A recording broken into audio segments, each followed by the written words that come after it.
a sailboat in the moonlight and June. Wouldn't that be heaven?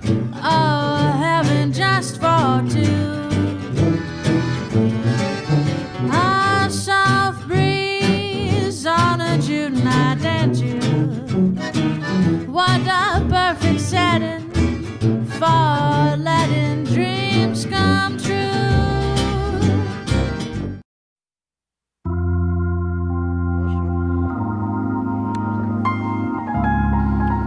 Well, after a bit of sailing at the east end of Lake Ontario, we left Windover on a mooring and returned home. I was joined a few days later by our good friend Gary Magwood to deliver the boat back to Belleville. This is that trip. Looks lovely.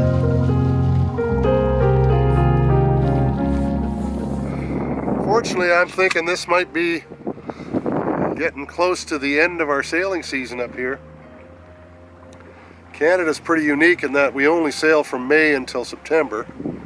Now we're going to try to squeeze out the month of October as well, so we'll have a little bit of fall sailing, but quite often October is gorgeous. Yeah, it can be gorgeous. It can be lovely. And I think a lot of boat owners out of habit haul out in October. I always figured they haul out too soon in Stillwater. Yeah. We went in too early. Yeah. Because I think the season shifted. Yeah. You know, it was too early. Yeah. We'd be thrown in the water and it'd be bloody cold, and then come out and we'd have perfect sailing weather. So we're going to take advantage of global warming this year, and we're going to do a bit of November sailing. Gary, better leave that beard on. With Parkins, yeah.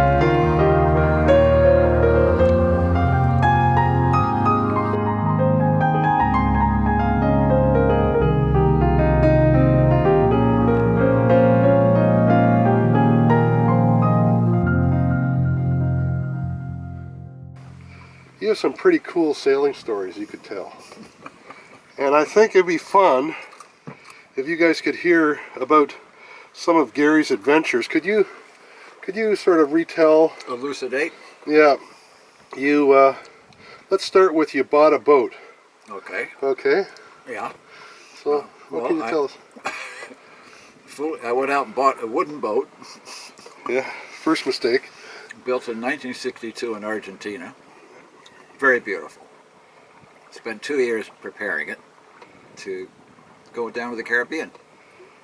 Yeah. And chose the hard way to go to the Caribbean. Which is? Sailing out the St. Lawrence and down the Atlantic. Yeah. For which I paid a penalty. Yeah.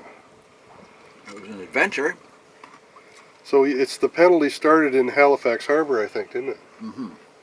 So what happened there? Well, actually it wasn't Halifax. I went around to Mahone Bay. I sailed into Halifax and went around to Mahone Bay because I needed a place where I could careen. Yeah. And took 2 hurricanes there.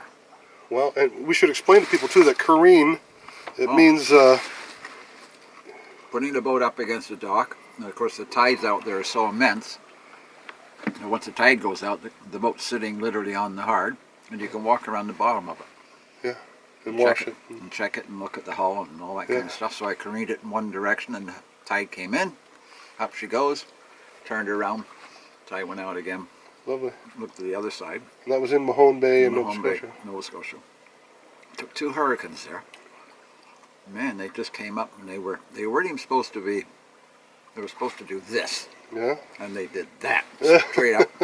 So we got really. As a matter of fact, we were driven aground at one stage of the game in Little Harbor. Oh my goodness. And we were bouncing on the hard. And fortunately, I got the little gray marine engine fired up. Yeah. And I was able to power off. But I'll tell you, I thought we were done. We were literally pounding on the ground. Yeah. So with all that adventure, and with itinerant crew, we took off. And what's itinerant crew? What does that mean? Guys off the dock. Okay. Yeah.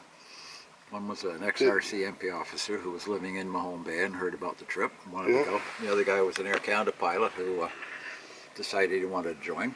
Yeah. And off we went. And we ignored the weather forecast.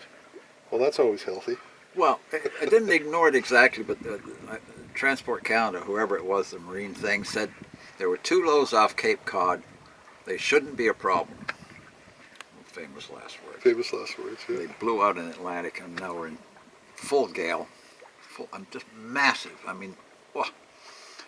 You're sitting in the trough, Chris, and honestly, you're looking up at waves that are higher than the mast. Yeah. Terrifying. Anyway, as long as you get the waves coming onto the stern, yeah. You're running bare poles, you can kind of maintain a course. Bare poles? Yeah. And how fast are you going? Oh, God, 8 or 9 yachts. Really? Yeah. Oh my goodness. So you're surfing down these waves? Surfing, and you go right. So the wave would come up underneath the stern because she was so heavy and full keel. Yeah. She'd sit on top of the wave for a bit, and then the wave would go past, and she'd come crashing down. Dropping 15, 20 feet sometimes. Yeah. Now, a lighter boat would just sit there and surf, mm-hmm. and then the big danger was they'd do this, dump the bow, and pitch pole. Yeah.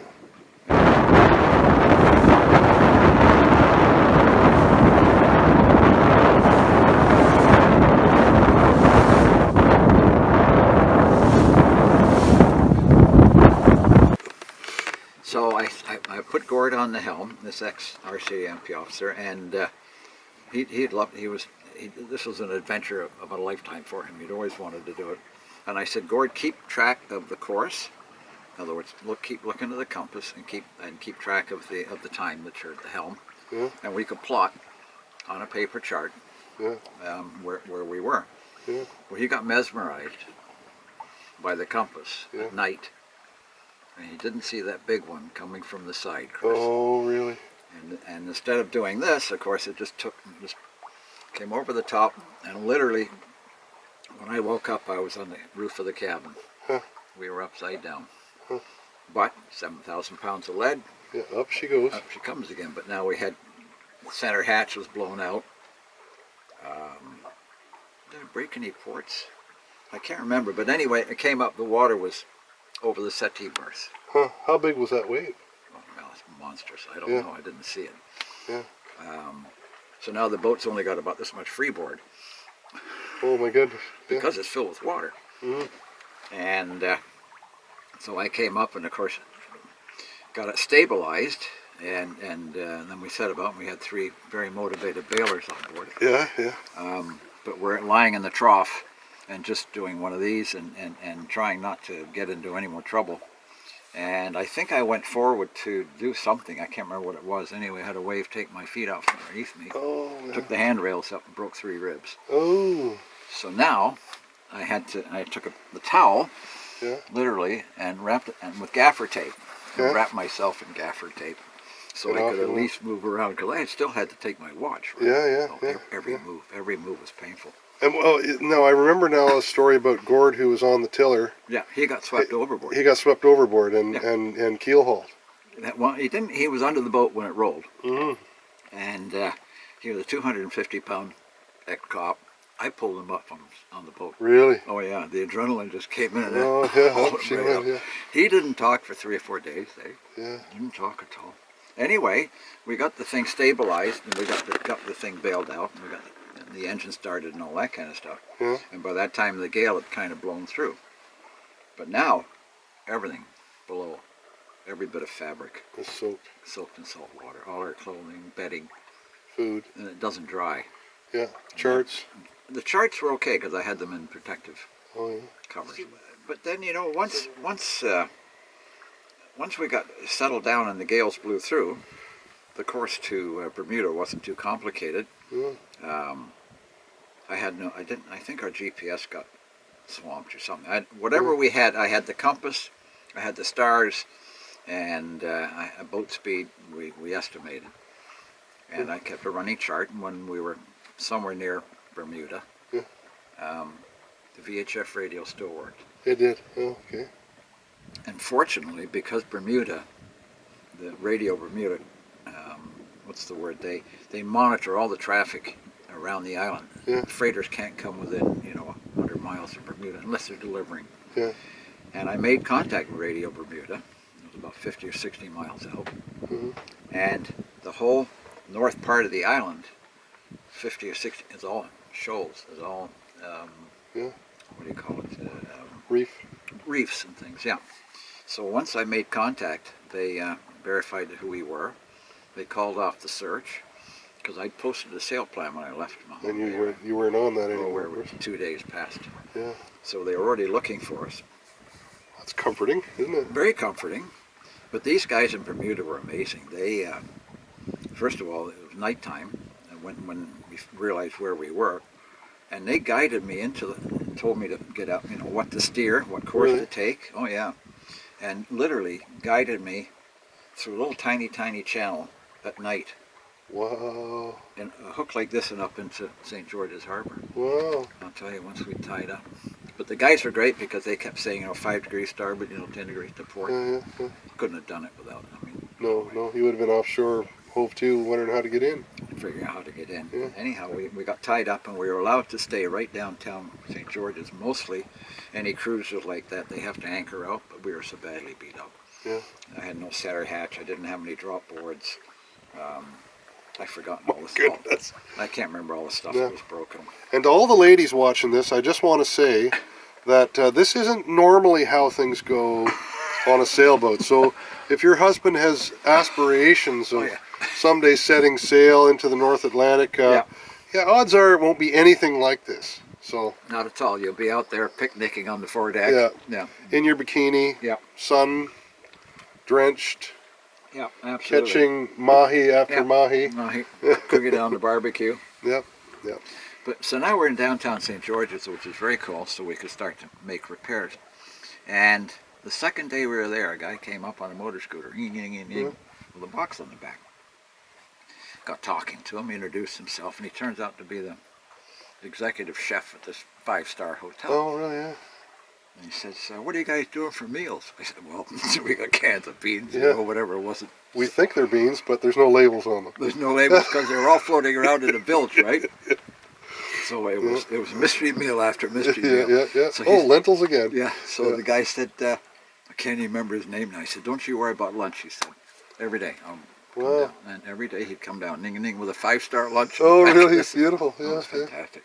Anyway, 30 days, you've got to get out of there. Yeah. You can't stay. So I got as many repairs made as we could. We didn't break any standing rigging, Chris. Nothing. No. Nothing. Sails were still good. Yeah, because they were obviously all furled. Yeah. Oh, just speaking of sails, And I got to make an adjustment here. I'm going to go. Excuse me. And now we had to. You have to leave. You can't stay 30 days. That's it. You have to leave Bermuda. So Gord and I, by that time the Air Canada pilot guy, his deal was to go to Bermuda. He'd taken off. So we set off, but I can tell you, I'm not very enthusiastic about leaving.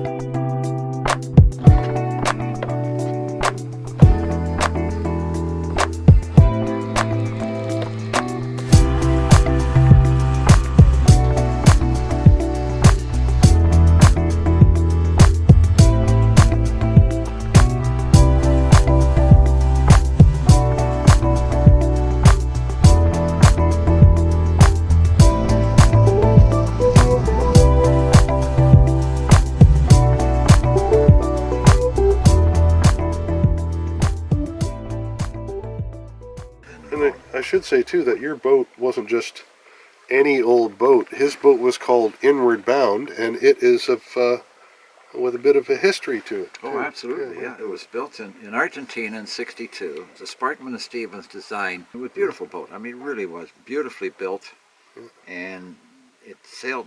It was a great sail, and it was fairly primitive. I mean, it didn't have much in the way of modern conveniences. Yeah. Sure was pretty though. No, she was very pretty.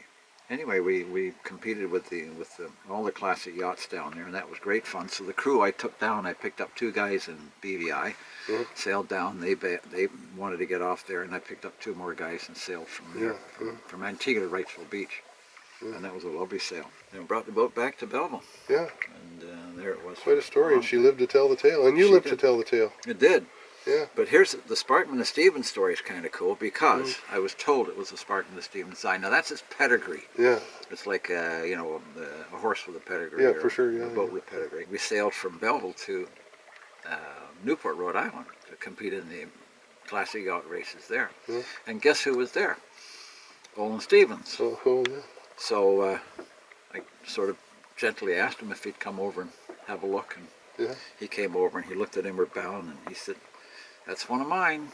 Then when I went to sell it, I advertised it, seeking new caretaker. Oh, lovely. Because you never own those things. That's Chris. right. Wooden boats own just, you. You're the caretaker Yeah, for that yeah. period of time that you have Yeah. it. And I found a guy came along and loved it, and he now is apparently, and I haven't heard from him for a while, but he was putting in it for restoration. Oh, And that was the let's hope, eh?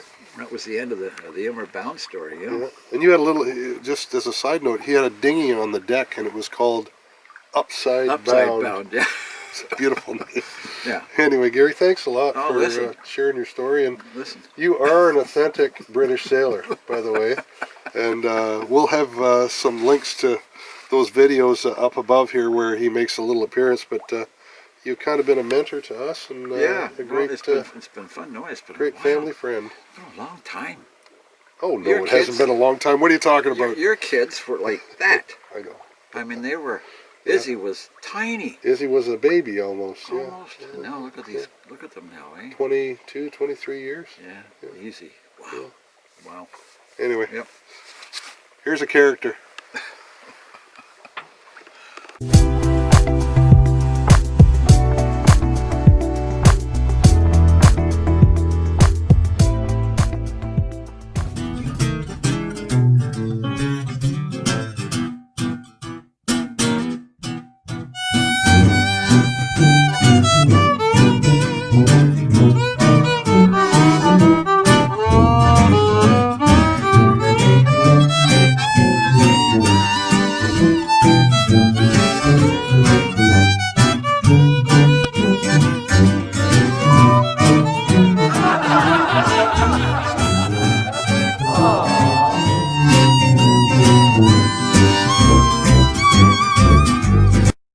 Coming off next week. By the way.